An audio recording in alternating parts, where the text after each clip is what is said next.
हिमाचल प्रदेशमधल्या विधानसभा मतदानाचे आकडे समोर आलेले आहेत. 68 विधानसभा मतदारसंघात मिळून 74.05 असा एक आकडा जो अंदाजे असतो. अजून एक दिवसाच्या नंतर साधारणतः बॅलेट पेपरची आणि इतर मतं एकत्र करून अंतिम आकडा येतो. तो साधारणतः 75% पुढे जाईल असा अंदाज आहे, अनुमान आहे. आम्हाला हे महत्त्वाचं यासाठी वाटतं आहे की आत्ता जी राहुल गांधीची पदयात्रा निघाली होती त्याच्यामधला एक मुद्दा साहित्यिक, विचारवंत, कलावंत या सगळ्यांनी उपस्थित केला होता की लोकशाही कशी धोक्यामध्ये आहे, अभिव्यक्ती स्वातंत्र्याची गळचेपी कशी होती आहे, स्वातंत्र्याची गळचेपी कशी होती आहे. आणि जो मुद्दा अगदी आधीपासून आणीबाणीपासून समोर आलेला होता की सर्वसामान्य लोकांच्या हातातली शक्ती तुम्ही काढून घेतात, हा त्याच्यातला आक्षेप होता. आता ह्याला जे प्रत्यक्ष सर्वसामान्य लोकांनी उत्तर दिलेले हिमाचल प्रदेशच्या 2019च्या निवडणुकीत तर लोकसभेसाठी ही आकडेवारी 80% पेक्षाही पुढे गेलेली होती. आज 75% जी आकडेवारी समोर आलेली आहे विधानसभा मतदारसंघात. आश्चर्याची गोष्ट अशी आहे की ज्यांना लोकशाहीची काळजी वाटत होती ते सगळे हिमाचलमध्ये प्रत्यक्ष या सगळ्या मतदानाच्या प्रक्रियेमध्ये सक्रिय का नाही झाले. एक सरळ साधा मुद्दा आहे. आज ज्यांना ज्यांना असं वाटते लोकशाही धोक्यात आहे त्या सगळ्या लोकांनी आवर्जून हिमाचल प्रदेशमध्ये जायचं आणि त्या ठिकाणच्या भाजपच्या विरोधामध्ये जो उमेदवार तुम्हाला बळकट म्हणजे बलवान वाटतो त्याच्यासाठी प्रचार करायचा. निकाल काय लागेल तो पुढचा मुद्दा. पण सगळ्यात पहिल्यांदा तुम्ही तुमच्या दृष्टीनं या सत्ताधाऱ्यांच्या विरोधातला जो मतदार होता त्याला प्रत्यक्ष घरातून बाहेर काढून मतदान केंद्रावर पोहोचवण्यासाठी काय केलं. आता गुजरातमध्ये निवडणूक होऊ घातलेली आहे, तिथे ती सगळी प्रक्रिया चालू आहे. त्याच्यासाठी तुम्ही काय करतात म्हणजे एक लक्षात घ्या, हा जो मुद्दा 2014च्या नंतर वारंवार उपस्थित झाला होता तो आम्ही आता परत ह्या आकडेवारीचं समोर एक काय म्हणता येईल त्याला पुरावा आलेला आहे म्हणून मांडतो आहोत. लोकशाही धोक्यामध्ये आहे, एकाच पक्षाची अधिकारशाही, हुकुमशाही तयार होते आहे, नवीन हिटलर तयार होते, फॅसिस्ट आहेत. अरे हे सगळं म्हणत असताना जिथं प्रत्यक्ष लोकशाहीची प्रक्रिया म्हणजे निवडणूक, त्या निवडणुकीतलं मतदान, त्या निवडणुकीमधले अर्ज भरणे, या सगळ्या प्रक्रियेमध्ये तुम्ही कुठे आहात. या सगळ्या विद्वानांनी ज्यांनी जो आम्ही यापूर्वी पण व्हिडिओ केला होता की राहुल गांधींच्या पदयात्रेला पाठिंबा देण्यासाठीचं काही साहित्यिकांनी पत्रक काढलं, काही साहित्यिक प्रत्यक्ष समाविष्ट झाले, त्या यात्रेमध्ये सामील झाले. आता हे सगळे तथाकथित पुरोगामी, हे सगळे पत्रकार, हे सगळे विचारवंत हे तर महाराष्ट्रातले झाले समजूयात आपण. उत्तर भारतातले आणि हिंदी प्रदेशामधून जे अतिशय विखारी पद्धतीने जे वारंवार न्यूज चॅनल्सवरती आणि समोरून बोलतात ह्याच्यापैकी किती जण सक्रिय होऊन हिमाचल मधल्या प्रत्यक्ष मतदानात त्यांनी भाग घेतला. म्हणजे स्वतः मतदार म्हणून नाही, मतदारांना बाहेर काढणे, मतदारांची जागृती करणे, मतदारांची नावं यादीमध्ये आहेत की नाही ते तपासणे, त्याच्या संदर्भामध्ये डोळ्यात तेल घालून काळजी करणे, हे काहीच झालेलं नाहीये. किंवा आता गुजरातची निवडणूक तोंडावरती आहे तिथेही हे जाताना दिसत नाहीत. किंवा तुम्ही या यात्रेपासून 7 सप्टेंबरला ही यात्रा तमिळनाडूपासून खाली कन्याकुमारीपासून सुरू झालेली, तेव्हापासून तुम्ही बघा की ज्या ठिकाणी निवडणुका आहेत त्या ठिकाणी सगळ्या विरोधी पक्षांनी एकत्र येऊन एक भक्कम अशी आघाडी सत्ताधाऱ्यांच्या विरुद्ध उभी करायची आणि निवडणूक लढवायची, अशी एक अपेक्षा होती. ही सर्वसाधारण अपेक्षा होती.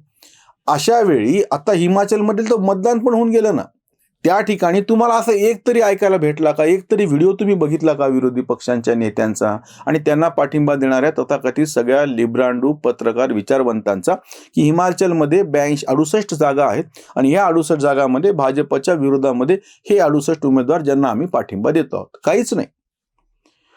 म्हणजे प्रत्यक्षामध्ये जिथं ते सुरेश भटांची कविता ना, जेव्हा लढाईचा खरा डंका झडाया लागला, जो तो आपापल्या तंबूत दडाया लागला.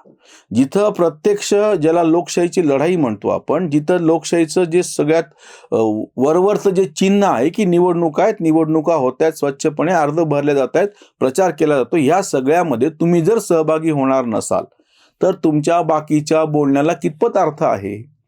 तुम्ही जेव्हा असं म्हणतात की लोकशाही धोक्यामध्ये आलेली आहे, तुम्ही जेव्हा असं म्हणता की अभिव्यक्ती स्वातंत्र्याचा गळा घोटला जात आहे, कितीतरी गोष्टी, मग याच्या विरोधामध्ये तुम्ही प्रत्यक्ष कृती काय करताय. जो आमचा आक्षेप होता की आणीबाणीच्या काळात तर तुम्ही हे साहित्यिक विचारवंत सगळे तर शेपूट घालून बसलेले होते. पुरस्कार वापसीमध्ये तर आम्ही मराठीतलं सांगितलं, एकाही मराठी लेखकांनी साहित्य अकादमीचा पुरस्कार वापस केलेला नाही. ज्या मोदींवरती वारंवार टीका केली जाती त्या ह्या सगळ्या पुरोगाम्यांचे साहित्य सम्राट असलेले भालचंद्र नेमाडे यांनी ज्ञानपीठ पुरस्कार, जो सरकारी नाही खाजगी संस्थेचा आहे, तो सुद्धा नरेंद्र मोदींच्या हस्ते स्वीकारला. आणि इकडं बोलत असताना मात्र बाकीच्या गोष्टी करतात. आणि सर्वसामान्य माणसं की ज्यांना तुम्ही असं म्हणता की त्यांना कितपत अक्कल येणं काय आहे. योगेंद्र यादवांनी ह्या सर्वसामान्य मतदाराची कॉलर पकडण्याची भाषा केली होती ना. या हिमाचल मधल्या मतदारांनी तुमच्या ह्या कुठल्याही बेगडी नाटकांमध्ये न पडता, कुठल्याही पदयात्रेमध्ये सामील न होता, कुठलीही पोस्टरबाजी, पत्रकबाजी, घोषणा काही न करता शांतपणे 75% जास्त आता जो आकडा समोर येईल ते मतदान करून आमचा लोकशाहीवरती विश्वास आहे, लोकशाही आमच्यासाठी जिवंत आहे आणि त्या सगळ्या जिवंत प्रक्रियेच्या सळसळत्या उत्साहाचे उर्मीचे आम्ही घटक आहोत हे दाखवून दिलं ना. तुम्ही काय झोपा काढत होते. हे सगळे निकाल काय लागेल हा पूर्णपणे वेगळा मुद्दा आहे. आम्ही वारंवार 2019च्या लोकसभा आणि विधानसभेच्या निवडणुकीच्या निमित्ताने एक मुद्दा समोर ठेवत आहोत. याच्यावरती ह्या तथाकथित विद्वानांनी कधीही मतं मांडलेली नाहीयेत की यापूर्वीच्या निवडणुकींपेक्षा मतदानाचा टक्का वाढलेला आहे सार्वत्रिक. ह्याच्यामध्ये वेगवेगळ्या ठिकाणी हे प्रयोग केले जात आहेत की मतदार याद्या सदोष असू नयेत, व्यवस्थित असाव्यात आणि जास्तीत जास्त मतदान घडून यावं. ही लोकशाहीसाठी अतिशय निरोगी अशी गोष्ट आहे किंवा हे निरोगी लोकशाहीचं लक्षण आहे. मग तर तुम्हाला प्रत्यक्ष त्याचा प्रत्यय येतो आहे.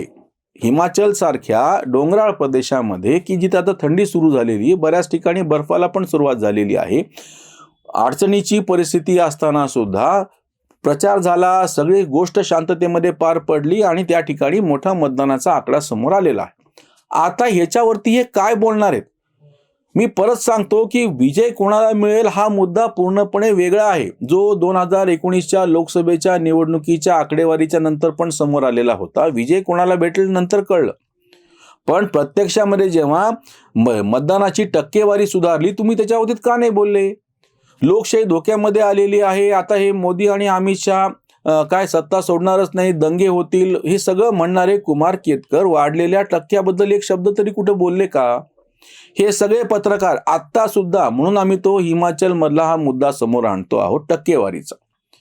या डोंगराळ प्रदेशांनी आपली आधीची टक्केवारी कायम ठेवून दाखवली. 75% म्हणजे मोठ्या प्रमाणात चांगलं मतदान झालं असं आपल्याकडे मानलं जातं. वास्तविक पाहता 90% मतदान जायला पाहिजे. ह्याच हिमाचल प्रदेशनी मी आधी उल्लेख केला तसं 80% इतकं मतदान लोकसभेसाठी करून दाखवलेलं आहे. सगळ्यांचं काय म्हणणं असायचं जेव्हा मतदानाचा टक्का वाढतो तेव्हा हा कसं प्रस्थापितांच्या विरोधात आहे, पण तेव्हा तर प्रस्थापितच निवडून आले होते ना. 2019च्या लोकसभा निवडणुकीत या हिमाचल प्रदेशचं एक वैशिष्ट्य राहिलेलं आहे की 68च्या 68 विधानसभा मतदान क्षेत्रामध्ये भाजपला काय म्हणता येईल त्याला मताधिक्य भेटलेलं होतं. म्हणजे तुमचं जे आधी पहिली गोष्ट म्हणजे मतदानाचा टक्का वाढत नाही ही तक्रार होती, तो वाढला.